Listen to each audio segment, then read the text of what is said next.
L'Église catholique au Nigeria était devenue trop axée sur l'argent.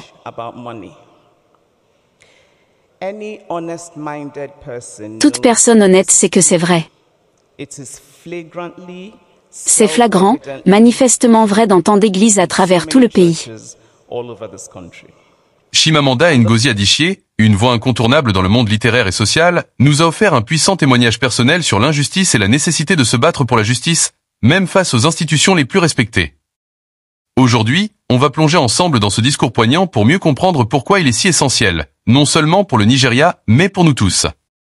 Il y a 2 ans, Chimamanda a osé critiquer l'Église catholique au Nigeria, pour son obsession du matériel et de l'argent. Une critique qui, à première vue, semble nécessaire dans un pays où la foi religieuse joue un rôle primordial. Mais cette critique a eu des conséquences inattendues et douloureuses pour elle. Dans ce contexte d'une compréhension plus nuancée de la tyrannie, permettez-moi de vous raconter une histoire personnelle. Il y a environ 2 ans, j'ai donné une interview à la presse, dans laquelle j'ai affirmé que l'Église catholique au Nigeria était devenue trop axée sur l'argent. Toute personne honnête sait que c'est vrai. C'est flagrant, manifestement vrai dans tant d'églises à travers tout le pays.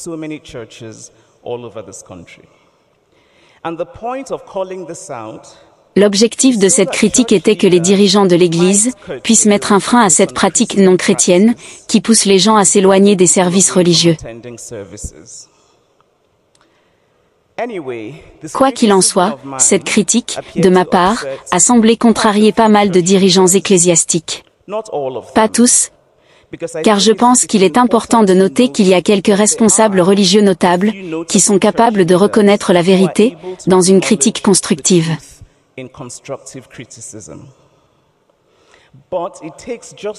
Mais il suffit d'un seul responsable incapable de supporter la critique pour ternir la perception que l'on a de tous les dirigeants.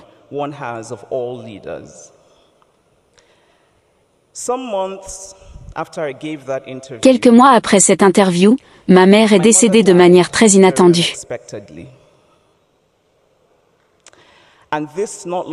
Et cela, peu de temps après que mon père était lui aussi mort de façon imprévue.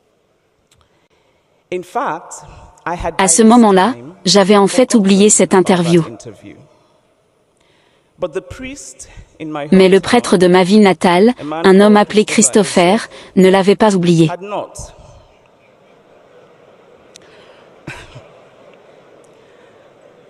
Ainsi, lors des funérailles de ma mère, alors que mes frères, sœurs et moi étions assis au premier rang, encore sous le choc et le cœur brisé de douleur, ce prêtre a commencé à m'attaquer verbalement et avec grossièreté pour avoir osé critiquer l'Église.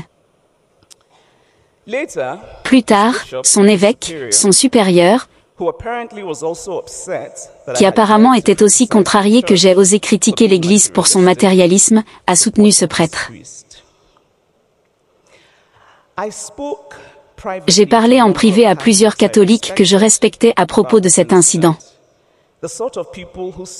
Des gens qui s'expriment avec courage contre la corruption du gouvernement, et j'ai été frappé de voir à quel point tous étaient prompts à me dire « Ne parle pas de ça en public. Ne rends pas cela public. » Un ami, qui n'est plus un ami,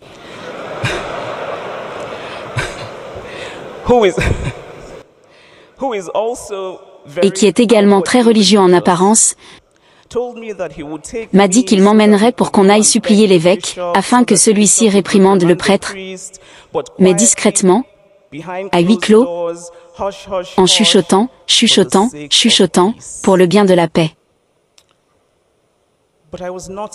Mais je ne réclamais pas la paix, je réclamais la justice.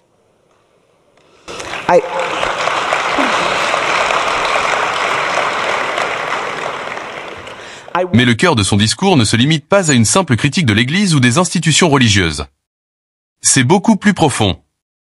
Chimamanda nous pousse à réfléchir à cette tendance humaine, presque universelle, à accepter l'injustice pour maintenir une fausse paix.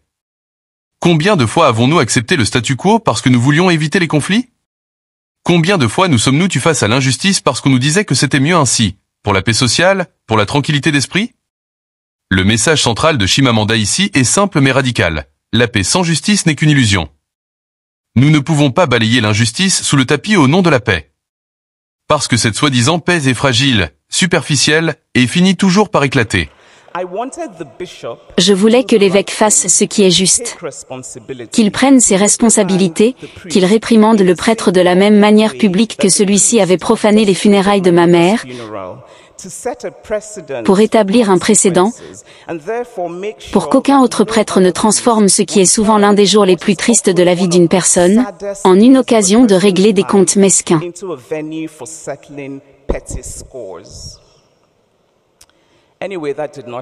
Cela n'a cependant pas eu lieu. Je peux vous dire qu'à l'heure où je vous parle, je suis encore rempli d'une rage scintillante, brûlante et interminable.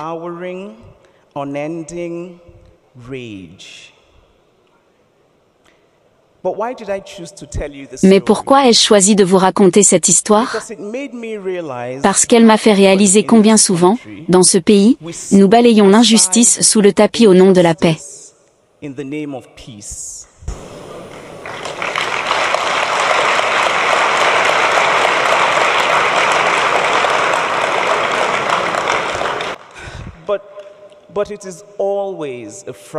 Mais c'est toujours une paix fragile et creuse.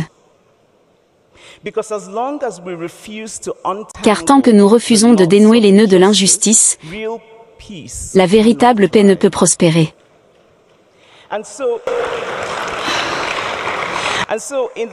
Et ainsi, au nom de la paix, nous disons des choses comme « Ok, laisse tomber. Ok, ça suffit maintenant. Oui, c'était très grave, mais tu devrais arrêter d'en parler. Ok, fais avec maintenant, on n'en parle plus. » Et en disant cela, nous continuons à faire de la médiocrité notre norme. Nous échouons à demander des comptes aux dirigeants.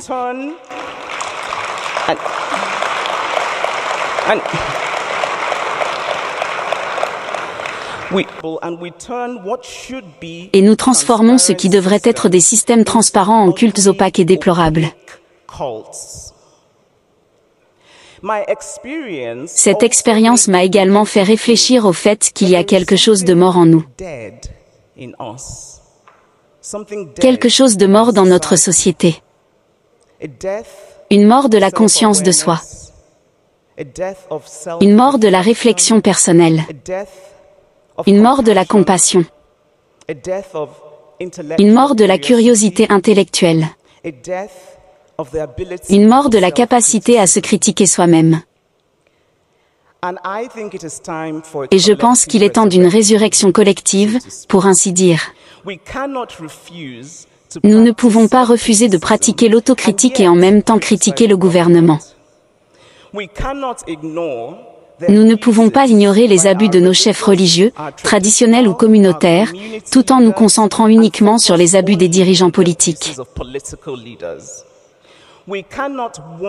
Nous ne pouvons pas vouloir cacher nos propres échecs institutionnels tout en exigeant de la transparence des institutions gouvernementales.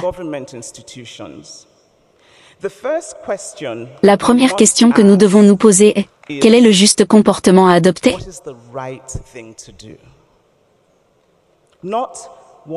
Pas ce qui est matériellement avantageux à faire. Pas ce qui est avantageux pour l'institution à faire.